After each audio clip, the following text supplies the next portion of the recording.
¿Qué tienen en común este autómata de embalaje y la esclusa? Vamos a comprobarlo. Para abrir y cerrar las compuertas de la esclusa es necesario aplicar una fuerza considerable.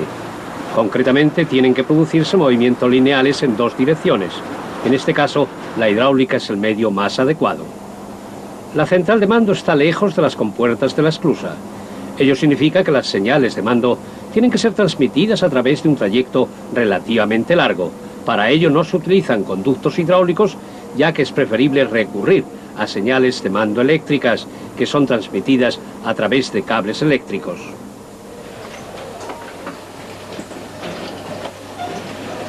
En el caso de este autómata no sería aconsejable utilizar mandos neumáticos para las válvulas, ya que las distancias son demasiado grandes.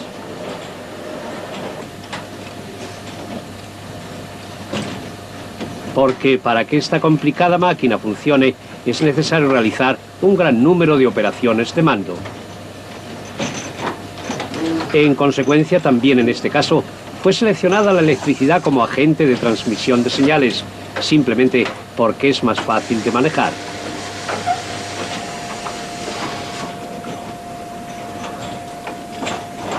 Además, la electricidad es indispensable para que funcionen los sistemas electrónicos de control y regulación y permite conectar la máquina a un sistema de procesamiento de datos.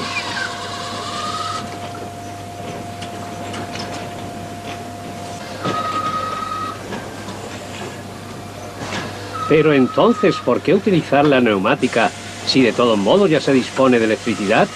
Bueno, porque la neumática utilizada en la parte de accionamiento permite generar de modo mucho más simple los movimientos lineales y además porque con ella se alcanzan velocidades muy altas en los cilindros, con lo que se reduce la duración de los ciclos.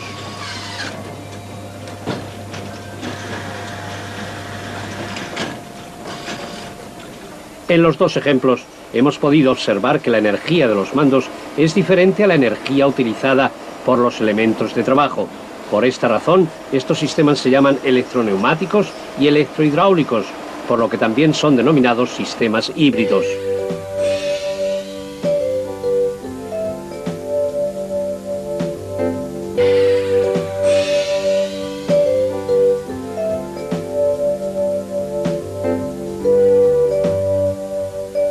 Fijémonos en los esquemas de distribución con diferentes tipos de accionamiento.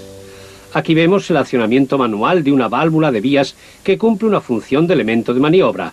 En el caso de un sistema de accionamiento neumático, existe una clara delimitación entre la parte de la transmisión de las señales, a la izquierda, y la parte de trabajo a la derecha. En la parte neumática de mando se generan y emiten las señales. El actuador es accionado de modo neumático. Tratándose de un sistema electroneumático, las señales son emitidas por elementos eléctricos.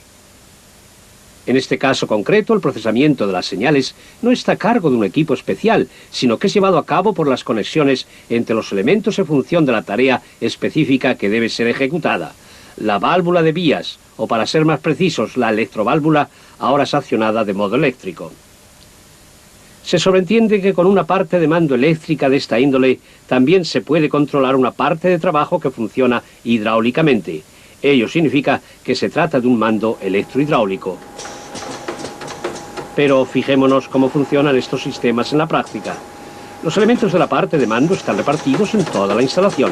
Los elementos encargados de las señales, en este caso los pulsadores, sensores,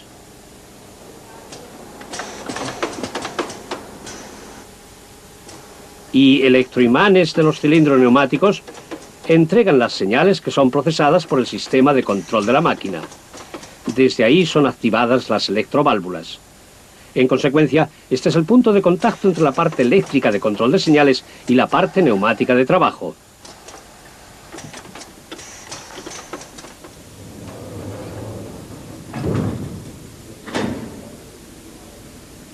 También en el caso de este ascensor hidráulico es posible apreciar claramente los dos sectores. Los elementos de mando dentro del ascensor y afuera, junto a la puerta, los sensores a lo largo del carril portante del ascensor que indican a qué altura se encuentran y los controles lógicos conforman la parte eléctrica del mando. La electroválvula es el eslabón que la une con la parte de trabajo constituida por el grupo mecánico, la válvula en su función de elemento de maniobra y el cilindro hidráulico.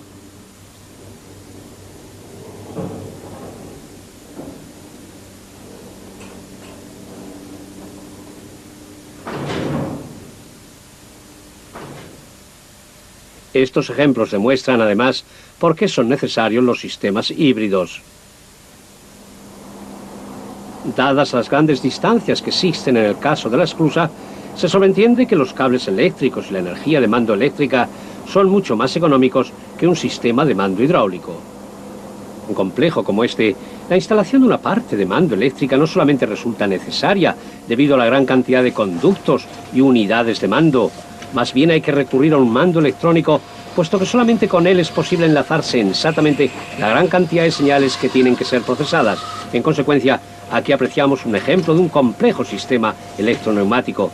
La parte de trabajo del ascensor tiene que ser capaz de desarrollar fuerzas considerables, lo que por supuesto no es necesario en la parte correspondiente al procesamiento de las señales. Por ello también en este caso un sistema híbrido es la solución correcta, la electrohidráulica.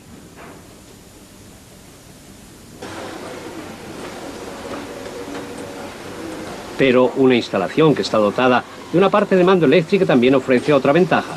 Si la máquina de todos modos dispone de corriente eléctrica, resulta muy sencillo y económico dotarla de sistemas de control y aviso como zumbadores, lámparas o similares.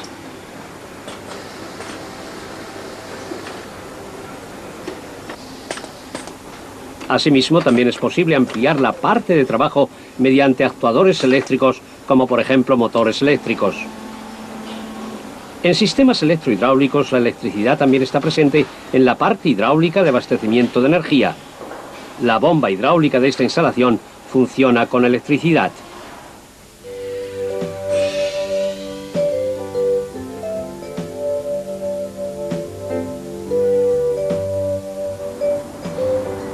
La electricidad es algo común y corriente para nosotros.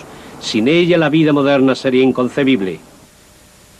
Empezando por la máquina de café, pasando por el PC o por la lámpara y llegando hasta las fábricas industriales. Nada funciona sin corriente eléctrica. Pero, ¿qué es la corriente eléctrica? Empecemos haciendo unas comparaciones. En la neumática la fuente de energía es el aire. Y en la hidráulica la fuente de energía es el aceite. También en la electricidad hay una fuente de energía, aunque es invisible. Se trata de la corriente eléctrica, o para ser más precisos, de la corriente de electrones. Hay tres términos que todos conocemos y que definen la corriente eléctrica: tensión, intensidad y resistencia. La tensión eléctrica es identificada con la letra V y se mide en voltios. En todos los aparatos eléctricos se indica la tensión que necesita para funcionar. La intensidad es identificada con la letra I y se mide en amperios. El dato correspondiente indica la cantidad de corriente máxima que puede consumir, por ejemplo, un motor. La resistencia, por su parte, es identificada con la letra R y es medida en ohmios. Este valor indica la resistencia que un elemento consumidor, que a la vez es conductor, opone al paso de la corriente. Estas tres magnitudes se influencian recíprocamente, lo que puede ser expresado mediante una fórmula muy simple: V igual a R por I, lo que significa que la tensión es igual a la resistencia multiplicada por la intensidad, o para expresarlo de una manera que corresponde más a la realidad práctica, corriente igual a tensión entre resistencia, porque normalmente la tensión no se modifica. Esta fórmula tiene un nombre, se trata de la ley de Ohm. Fijémonos en el siguiente experimento. Los elementos blancos son los conductos eléctricos. La tensión es de 24 voltios. La pequeña bombilla tiene una resistencia R constante. Podemos constatar que fluye una corriente I de 84 miliamperios. Si duplicamos la resistencia mediante una segunda bombilla, la fuente de tensión sigue siendo de 24 V.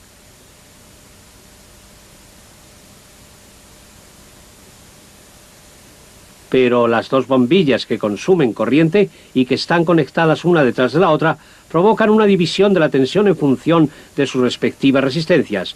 Vemos que obtenemos 2 veces 12 V. Las bombillas ahora tienen una luz más tenue, ya que la corriente también ha sido reducida a la mitad, alcanzando ahora 41 miliamperios. Esta es precisamente la desventaja que tiene la disposición en serie.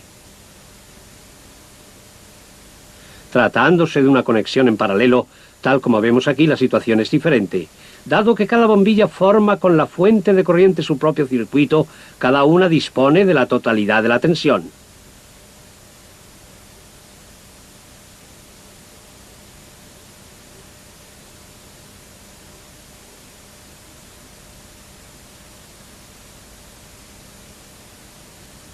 Por cada bombilla fluye la totalidad de la corriente eléctrica. Las dos bombillas se iluminan con la misma intensidad que se iluminó la bombilla sola al principio del experimento. Esta es la razón por la cual normalmente solo se usan conexiones en paralelo en sistemas eléctricos. Ya hemos dicho varias veces que fluye corriente, pero ¿por qué fluye? ¿De dónde viene y hacia dónde va? Utilicemos un acumulador como fuente de corriente. Vemos que tiene dos conexiones, o para ser más precisos, dos polos, un polo positivo y un polo negativo. Si conectamos una bombilla a uno de los polos, no sucede absolutamente nada. Solo si también conectamos el otro cable al segundo polo, se enciende la bombilla, porque ahora está cerrado el circuito, por lo que la corriente puede fluir.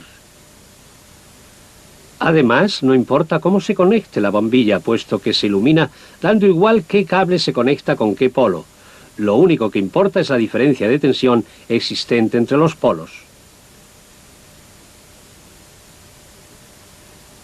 Pero, ¿por qué se enciende la bombilla? ¿Por qué varía la intensidad de la luz?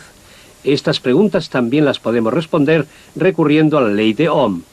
La espiral de la bombilla tiene una resistencia que por lo pronto supondremos que es constante. Siendo la tensión de 12 V, fluye una corriente de 41 miliamperios. La resistencia de rozamiento provoca un calentamiento de la espiral cuando pasa la corriente hasta que se pone al rojo vivo.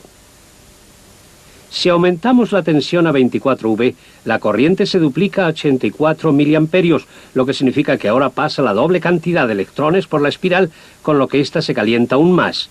Así la bombilla se ilumina con mayor fuerza. Hablemos brevemente de la potencia eléctrica. Las dos bombillas reciben corriente de la misma tensión, pero aún así una se ilumina con más fuerza que la otra. La razón es que la toma de corriente es diferente.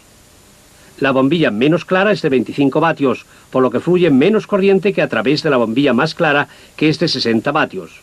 El vatio es la magnitud de la potencia eléctrica y es el resultado de la multiplicación entre la tensión y la intensidad. Todas las unidades consumidoras de energía eléctrica que funcionan según este principio y que ofrecen luz y calor son denominadas consumidores óhmicos. Fijémonos a continuación en un fenómeno que todos conocemos muy bien, el cortocircuito. ¿Qué sucede realmente cuando hay un cortocircuito? Si unimos los dos polos de una fuente de corriente, fluye una corriente muy alta, ya que los electrones no son frenados por ninguna resistencia ofrecida por una unidad de consumo.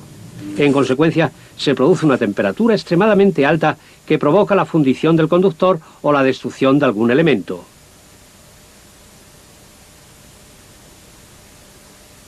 ¿Cuál es la solución? Integrar fusibles en los circuitos de corriente. Un fusible se funde y así evita que se produzcan otros daños. Entre tanto, hemos conocido dos efectos que tiene la corriente eléctrica, es decir, luz y calor.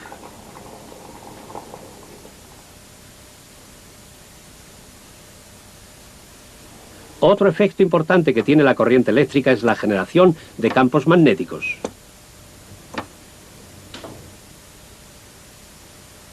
Todos los conductos por los que fluye corriente eléctrica crean un campo magnético cuya fuerza depende de la intensidad de dicha corriente. Al devanar el cable para formar una bobina, el campo magnético es mucho más fuerte en su interior. Ahora la fuerza del campo magnético ya no depende solamente de la corriente, sino también de la cantidad de espiras. Si a esta bobina le agregamos en su interior un núcleo de hierro dulce, aumenta considerablemente la fuerza del campo magnético. Este es el principio que hace funcionar a los electroimanes.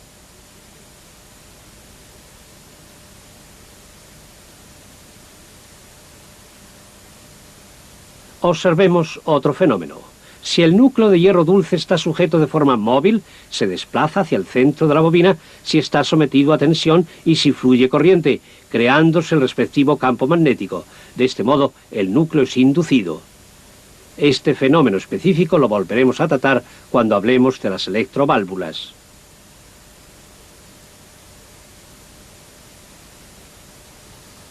Los campos magnéticos son la forma de energía eléctrica más frecuente en la electroneumática y la electrohidráulica, ya que aparecen en los relés, los contactores electromagnéticos y en las electroválvulas.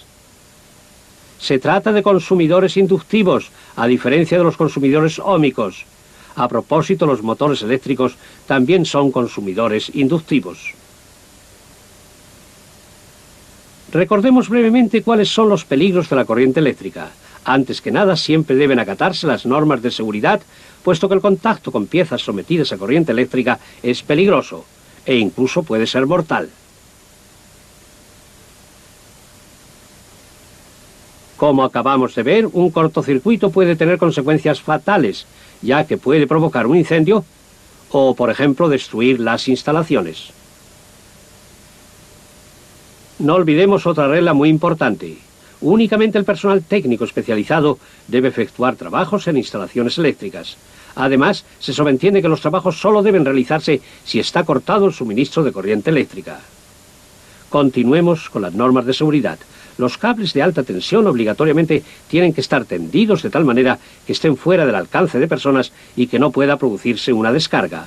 Por eso, los cables eléctricos deben estar aislados y siempre que sea posible se utilizan tensiones pequeñas. Con ello completamos las informaciones básicas sobre la electroneumática y la electrohidráulica, en las que la corriente eléctrica, en su calidad de portadora de la energía para las funciones de control, y el aceite, o respectivamente el aire, en su calidad de portadoras de la energía de trabajo, se complementan idóneamente.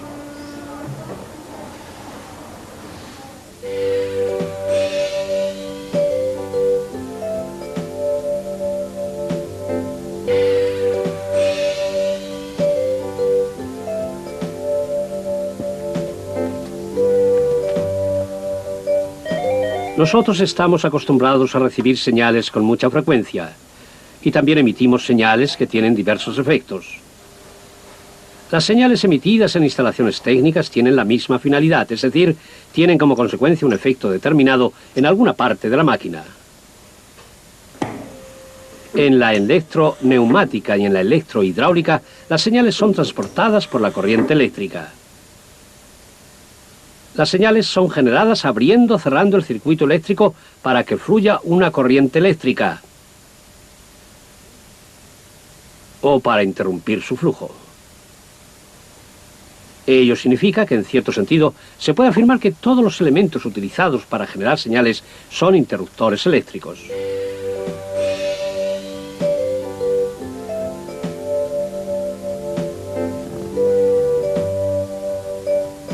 Las señales eléctricas son generadas accionando un interruptor. Los contactos son las partes más esenciales de un interruptor. Si al accionar el interruptor se cierran los contactos, se trata de un interruptor con contactos normalmente abiertos. En un esquema de circuitos eléctricos, estos interruptores son identificados con este símbolo. Si accionando el interruptor se abren los contactos, entonces se trata de un interruptor con contactos normalmente cerrados. Este es el símbolo que los identifica.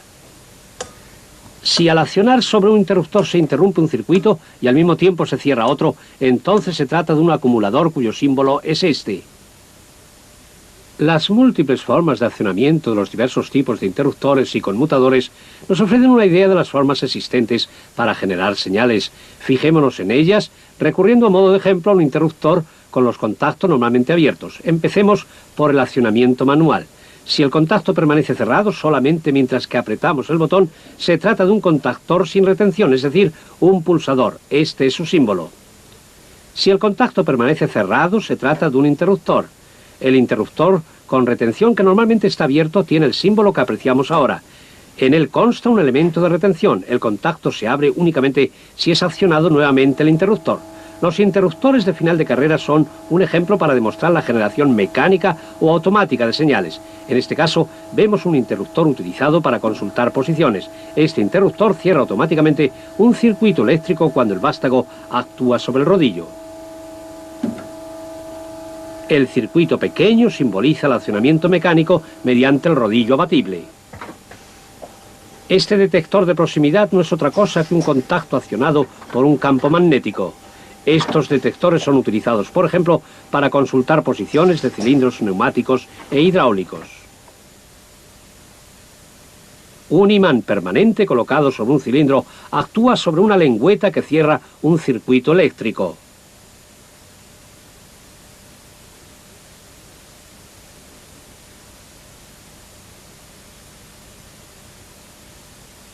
También en este caso un imán permanente colocado sobre el émbolo genera una señal.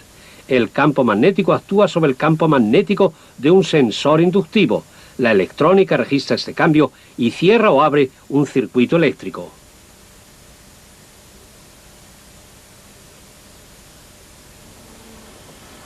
Sin embargo, los sensores inductivos no solamente funcionan por efecto de un campo magnético, más bien son influenciados por cualquier material conductor que se les acerca. Esta propiedad es aprovechada para llevar a cabo una consulta sensorizada de posiciones o de estados. El sensor capacitivo es otro tipo de detector de proximidad. Este sensor es capaz de reconocer incluso materiales que no son conductores. Los cambios que producen esos materiales cuando entran el campo magnético del sensor son evaluados debidamente y provocan una operación de conmutación, lo que significa que se produce una señal eléctrica. Finalmente, la luz también puede emitir señales. En los sensores ópticos, la interrupción o reflexión de un haz de luz son convertidas en señales eléctricas.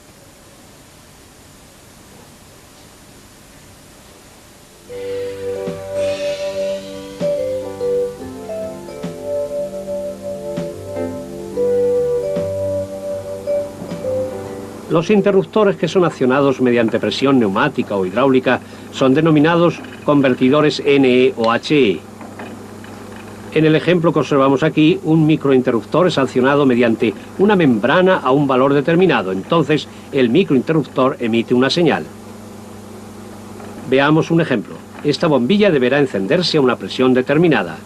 Este es el símbolo de un conmutador de presión, utilizado en esquemas de distribución neumáticos o hidráulicos, y este es su símbolo eléctrico. Veamos cómo funciona. La presión actúa sobre una membrana o sobre un émbolo. Una vez que se alcanza determinado nivel de presión, que puede ser regulable, un microinterruptor cierra un circuito y en consecuencia emite una señal. Si se reduce la presión por debajo de un nivel determinado, el conmutador vuelve a interrumpir el circuito. La diferencia entre el punto de conexión y el punto de desconexión es la histéresis del conmutador por presión, que sin embargo puede variar según los márgenes de presión. La causa de la histéresis estriba en la resistencia mecánica que tienen las piezas del conmutador a causa de la fricción. Es importante conocer la histéresis de un conmutador, puesto que no es lo mismo conmutar cuando aumenta la presión que cuando se reduce la presión. El conmutador por presión diferencial es un conmutador por presión de tipo especial. Su función consiste en controlar el grado de suciedad en un filtro de aceite incorporado en un conducto hidráulico sometido a presión. Con ese fin es necesario medir la presión delante y detrás del filtro. El grado de suciedad del filtro se expresa a través de la diferencia de la presión, independientemente del nivel efectivo de la presión. Un conmutador por presión diferencial consta de dos cámaras de presión, separadas entre sí mediante una membrana metálica. Si en la cámara de entrada se produce un aumento de la presión porque aumenta paulatinamente el grado de suciedad en el filtro, la diferencia de presión entre las dos cámaras va siendo mayor también. En consecuencia, la membrana empieza a arquearse y empuja un pasador que va ingresando en el campo magnético de un sensor inductivo. De este modo se emite una señal eléctrica. Todos los elementos emisores de señales mostrados aquí tienen algo en común. Tanto el interruptor manual, el sensor como el conmutador por presión funcionan cuando actúa una fuerza exterior sobre un elemento emisor de señales cerrando o abriendo un circuito eléctrico.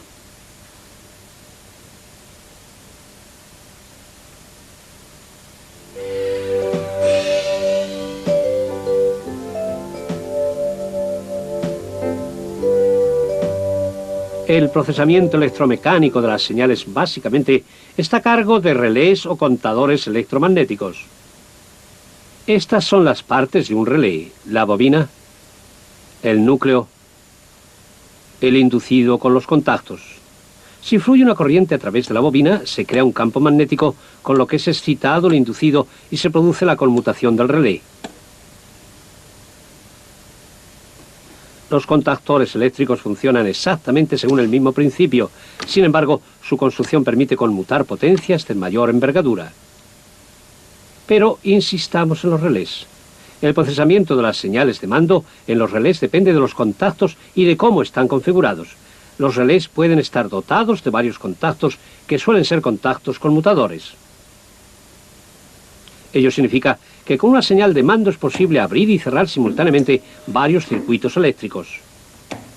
Por ejemplo, en este caso, el relé ha sido conectado de tal manera que de hecho está dotado de un contacto normalmente abierto, uno normalmente cerrado y de un conmutador, aunque físicamente dispone de 3 contactos conmutadores.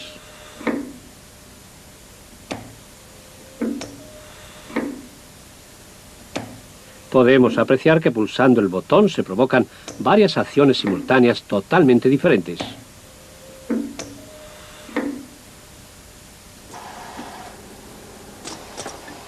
Mientras que en la neumática es posible trabajar con imanes de potencias entre 0,5 hasta 12 vatios, en la hidráulica dichas potencias oscilan entre 12 y 50 vatios. Estas válvulas tienen que ser activadas de modo indirecto mediante relés. Sin embargo, los relés, además de conmutar, pueden asumir otras funciones, ya sea como relés temporizados o relés contadores. Este relé con retardo de conexión conmuta solo si recibe la señal de mando durante un tiempo determinado previamente definido. La puerta de un ascensor es un buen ejemplo. Una vez que se ha cerrado, el contacto de la puerta transmite una señal. Entonces transcurre un tiempo breve hasta que el ascensor se pone en movimiento. Tratándose de un relé con retardo de desconexión, la situación es exactamente al revés. Si se interrumpe la tensión de mando en la bobina, transcurre un tiempo determinado hasta que conmuta el relé. Este tipo de relés se utiliza, por ejemplo, en los automóviles. El contacto en la puerta interrumpe un circuito eléctrico y poco después el relé se encarga de apagar la luz del habitáculo. El relé contador conmuta únicamente después de haber recibido una cantidad determinada de impulsos. Dicha cantidad puede ser definida por anticipado. Estos relés son utilizados, por ejemplo, si es necesario repetir varias veces un proceso antes de proceder al siguiente, tal como sucede en este caso. El cilindro hidráulico solo deberá ponerse en funcionamiento después de haberse accionado 3 veces el cilindro neumático. El relé cuenta los impulsos provenientes del interruptor de final de carrera de uno de los cilindros. Solo después de alcanzarse la cantidad de impulsos previamente definidos es activada la electroválvula del otro cilindro.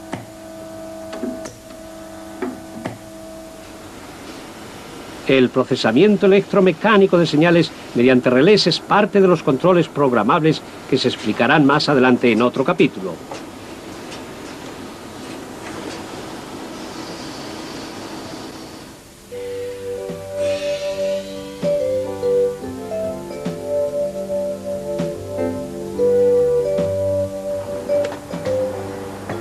En instalaciones electroneumáticas y electrohidráulicas, las señales eléctricas de la parte de mando tienen que ser transformadas en acciones neumáticas o hidráulicas en la parte de trabajo.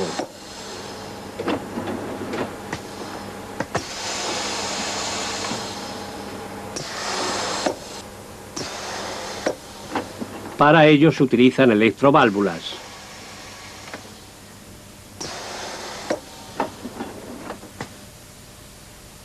Las electroválvulas son elementos actuadores, por lo que sus funciones son las mismas que las válvulas de vías neumáticas o hidráulicas. La diferencia estriba en la forma de su accionamiento. Las electroválvulas son accionadas eléctricamente. Aquí vemos un convertidor E-N, lo que significa que una señal eléctrica provoca una acción neumática.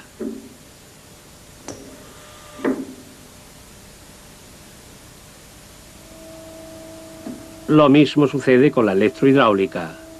En este caso, la señal eléctrica es transformada para ejecutar una acción hidráulica.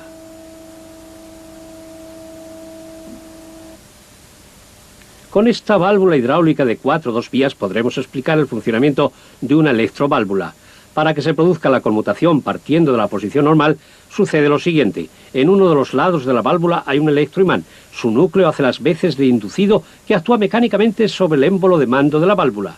Al excitarse la bobina se crea un campo electromagnético. El inducido se desplaza hacia el centro de la bobina, moviéndose en contra de la fuerza de un muelle. Al hacerlo, empuja el émbolo de la válvula hacia otra posición de conmutación.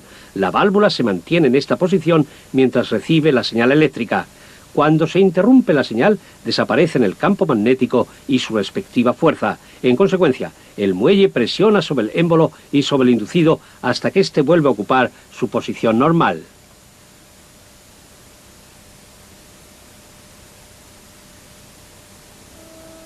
Fijémonos en una aplicación real. Un pulsador, una electroválvula, un cilindro hidráulico. Al ser emitida la señal, avanza el cilindro. El diodo luminoso indica que fluye corriente, lo que significa que existe una señal. Ahora, transcurrido algún tiempo, el cilindro retrocede. Y estos son los símbolos. Primero en la parte hidráulica, para el cilindro, y para la electroválvula de 4 2 vías. Y a continuación en la parte eléctrica para el pulsador y nuevamente para la electroválvula, aunque diferente ya que se trata de un símbolo eléctrico.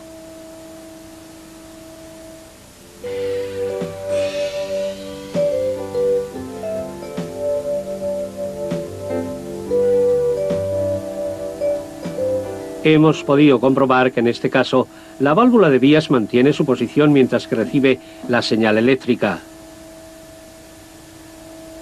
En este caso la situación es diferente. Un breve impulso es suficiente para que conmute la válvula y el cilindro avance, y entonces no sucede nada. Por decirlo así, la señal queda memorizada. Únicamente cuando la otra bobina recibe un impulso, la válvula conmuta nuevamente, con lo que el cilindro retrocede. Tal como podemos apreciar, esta instalación está dotada de un segundo pulsador y además cuenta con una válvula más. Esta válvula de 4 2 vías se diferencia de la anterior por no disponer de un muelle de reposición. Sin embargo, cuenta con un segundo electroimán. La válvula conmuta alternadamente, recibiendo cada vez un impulso. Por eso se llama electroválvula de impulsos. Si los dos impulsos son simultáneos, la electroválvula no varía su estado.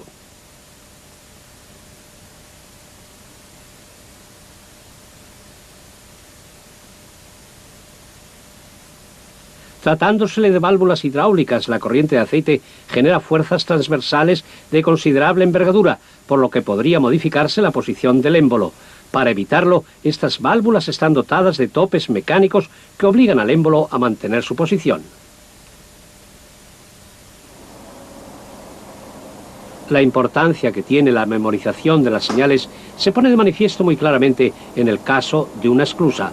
Baste pulsar brevemente sobre una tecla, emitiendo en consecuencia una señal corta, para que el cilindro avance hasta llegar a su posición final, aunque ya no esté recibiendo la señal.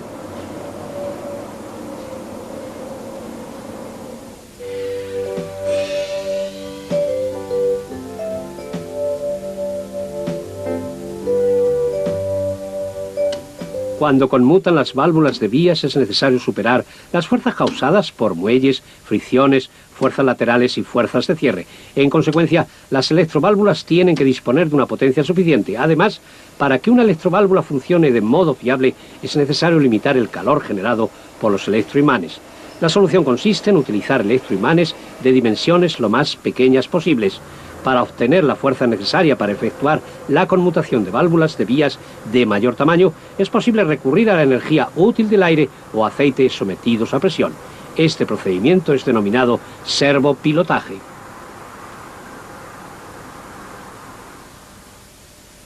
Esta válvula de 5 raya 2 vías con servopilotaje nos puede servir para explicar el funcionamiento. Dentro de la válvula hay una derivación del conducto sometido a presión. El canal derivado es cerrado por una junta sometida a la fuerza de un muelle. Cuando el electroimán recibe tensión, la junta se separa y el aire a presión puede actuar sobre el émbolo de mando de la válvula, el cual ejecuta la operación de conmutación actuando en contra de la fuerza del muelle. ¿Cuál es la finalidad de esta configuración? Con ella se necesita una fuerza magnética mucho más pequeña para que el aire a presión tenga el paso libre en el conducto de mando que si el electroimán tuviese que desplazar directamente el émbolo, actuando en contra de la fuerza del muelle de reposición.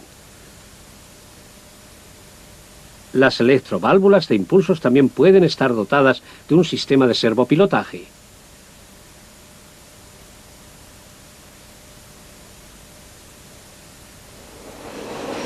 El servopilotaje es utilizado en la electroneumática para poder utilizar electroimanes lo menos potentes posible, que también pueden ser accionados directamente por un sistema de mando electrónico.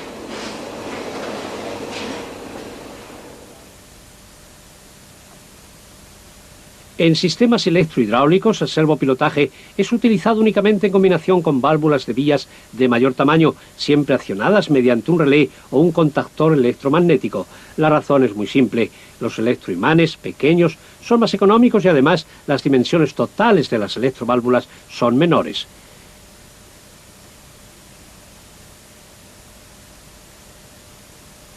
Existen dos tipos de servopilotaje. La válvula auxiliar de servopilotaje actúa sobre la válvula funcional recurriendo a la presión de trabajo normal del aceite hidráulico o aprovechando una presión inferior, alimentada a través de un conducto por separado. De este modo se consigue una operación de conmutación más suave en la válvula de vías.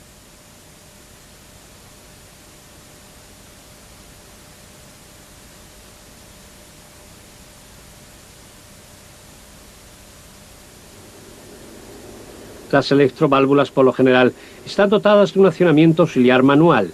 Ello significa que la válvula no conmuta solamente si recibe una señal correspondiente, sino que también puede hacerlo si interviene un operario a mano. En este caso, el accionamiento manual es activado con un destornillador. El accionamiento manual es utilizado para realizar los ajustes necesarios o para controlar el buen funcionamiento de la válvula.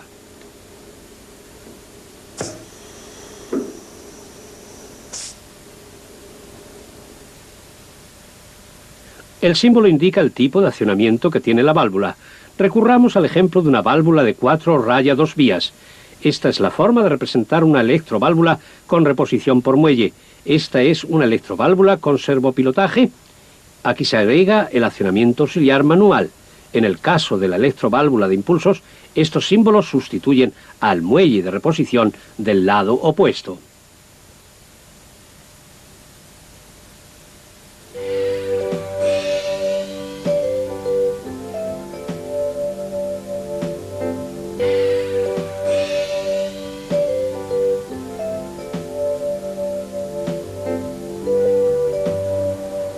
La estructura y el funcionamiento de todas las instalaciones y máquinas industriales son explicados mediante esquemas de distribución. Estos esquemas son indispensables para llevar a cabo los trabajos de montaje, mantenimiento y reparación. En la electroneumática y en la electrohidráulica se utilizan respectivamente dos esquemas: el esquema neumático, el esquema hidráulico y los esquemas de circuitos eléctricos.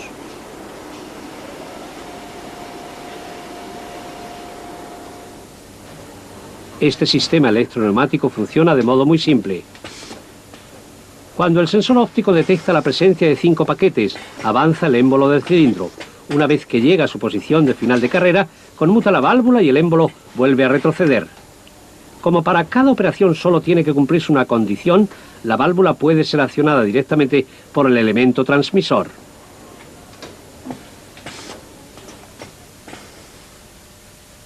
El esquema de un sistema neumático similar muestra un cilindro de doble efecto y una válvula de impulsos de 5 raya 2 vías.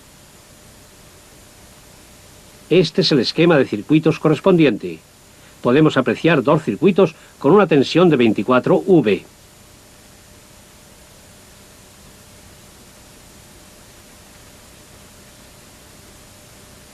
Para no complicar el esquema, no se incluye la fuente de tensión, es decir, el equipo de alimentación de la red.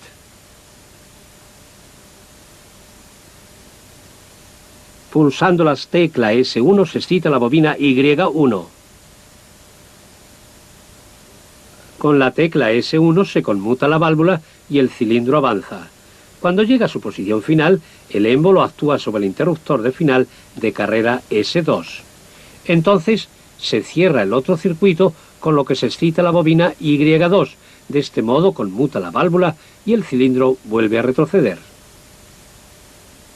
En consecuencia, con esta activación directa de la válvula, el circuito de la corriente de mando y el circuito principal de corriente son idénticos. Aquí vemos el accionamiento indirecto de la válvula mediante relés. Si cerramos el contacto S1 del pulsador del primer circuito, se excita la bobina del relé K1 y en el circuito 3 se cierra el contacto K1.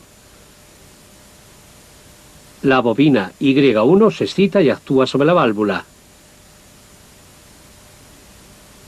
El cilindro avanza y al alcanzar su posición de final actúa sobre el interruptor de final de carrera S2.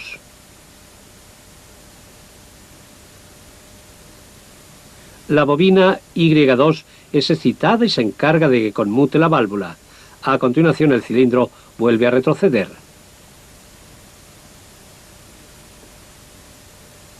Si se desea agregar una indicación óptica para recibir la confirmación de la emisión de la señal necesaria para que avance el cilindro, deberá incorporarse un segundo interruptor normalmente abierto y conectarlo al relé. Entonces el segundo contacto K1 se encarga de iluminar el testigo. Cada uno de los elementos está debidamente identificado. De este modo también es fácil establecer un nexo entre el esquema de circuitos y los esquemas neumáticos o hidráulicos. Podemos observar además que todos los elementos transmisores de señales están debidamente marcados e identificados en los esquemas de distribución.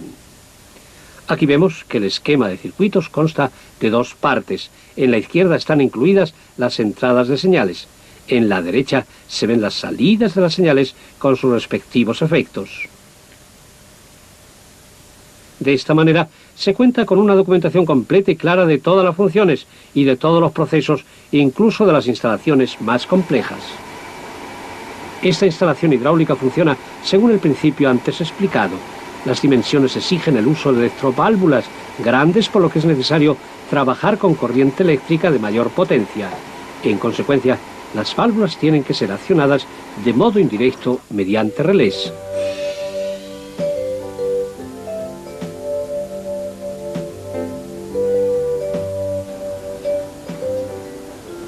Los controles programables mediante conexiones son utilizados en instalaciones en las que los procesos y las funciones están determinados por cables fijos para cada uno de los elementos incluidos en la parte de mando. Los cables son empleados en primer lugar para que fluya la corriente eléctrica, pero el funcionamiento de todo el sistema depende de la configuración de esta red, es decir, del lugar en el que se encuentran cada uno de los elementos. Si se desea cambiar el programa secuencial, deberá cambiarse la configuración del cableado. La ocupación de los contactos del relé es suficiente para determinar funciones lógicas. En el caso del contacto normalmente abierto, la presencia de una señal de entrada en la bobina significa que el contacto recibe una señal de salida. Se trata de una identidad lógica. En el caso del contacto normalmente cerrado, la presencia de una señal de entrada en la bobina significa que el contacto no recibe una señal de salida. Esta es una negación, es decir, un no lógico.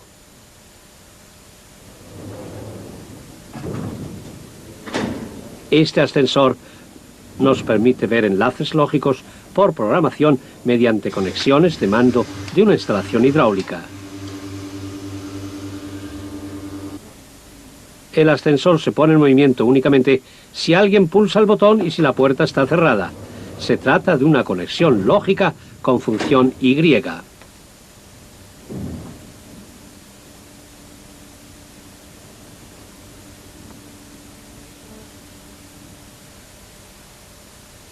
Fijémonos en el esquema de distribución correspondiente.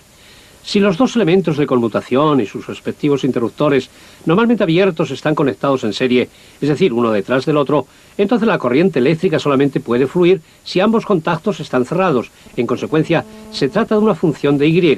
que se refiere al botón, y de contacto de la puerta. También este es un enlace lógico. El ascensor puede ponerse en movimiento desde el interior o desde el exterior. En el esquema podemos ver nuevamente dos interruptores normalmente abiertos, pero esta vez están conectados en paralelo. En consecuencia es suficiente cerrar o uno o el otro para que fluya la corriente. En consecuencia se trata de un enlace lógico con la función de O.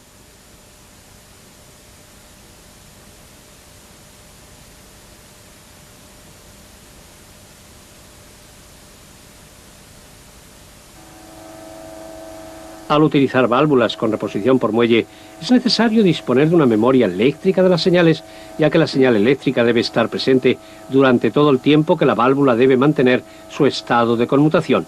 Esta situación puede ser visualizada adicionalmente mediante una luz.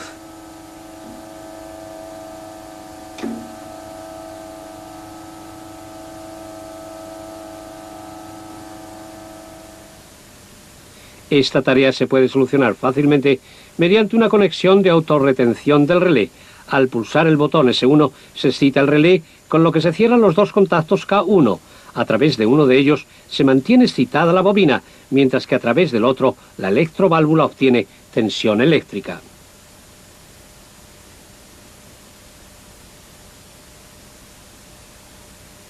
Ello significa que el relé se mantiene excitado incluso si vuelve a abrir el contacto S1. Esta situación no varía hasta que se abre nuevamente el contacto S2. Si S1 y S2 son accionados al mismo tiempo, la bobina del relé se mantiene excitada. Ello significa que aquí vemos una autorretención en la que prevalece la excitación.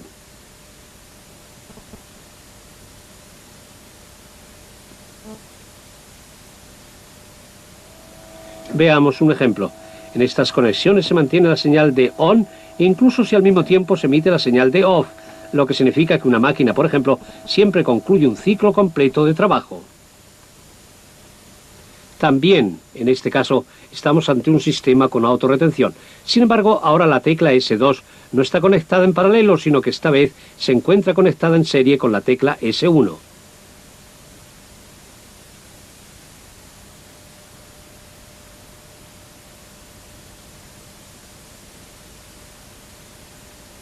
En consecuencia, el circuito siempre queda interrumpido cuando se pulsa la tecla S2, dando igual la posición de la tecla S1. Se trata, pues, de una autorretención en la que prevalece la reposición. En este caso, el cilindro retrocede inmediatamente si es emitida la señal de off, incluso si sigue recibiendo la señal de on. Esta configuración puede ser necesaria por razones de seguridad.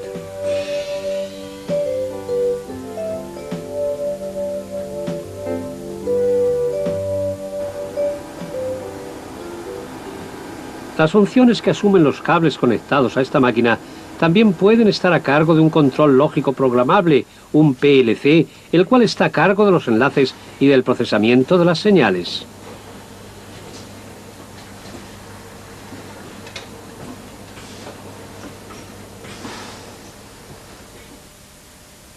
Las funciones que están marcadas en este esquema y que están a cargo de un control programable mediante conexiones, ahora serán asumidas por un control lógico programable. Un PLC está constituido básicamente de tres partes: la parte de la entrada de las señales, la unidad central y la parte de la salida de las señales. La unidad central está compuesta de un procesador y de una memoria de programas. Un ejemplo. Un detector de proximidad constata si al final de la cinta transportadora hay una válvula para el siguiente paso de trabajo. En caso positivo emite una señal de tensión a una pinza. Dicha señal pasa por la pinza y llega hasta el módulo de entrada. El módulo de entrada recibe la señal eléctrica y la transforma para que la unidad central, que no es otra cosa que un pequeño pero potente ordenador, la pueda elaborar. Desde la unidad central y con el programa correspondiente se transforma dicha señal en una señal de salida, que es transportada al módulo de salida. Ahí es reforzada y adaptada y por medio de una pinza es dirigida hacia la electroválvula. La electroválvula conecta y procura que el cilindro avance para que la pinza pueda coger la válvula de la cinta transportadora. El programa para SPS se elabora normalmente con la ayuda de un programa de software instalado en el ordenador y se memoriza en el control de mando. SPS es un elemento de control ideal para los equipos electroneumáticos y electrohidráulicos debido a su fiabilidad y poco espacio. A esto hay que añadir además el mando sencillo y la extraordinaria versatilidad.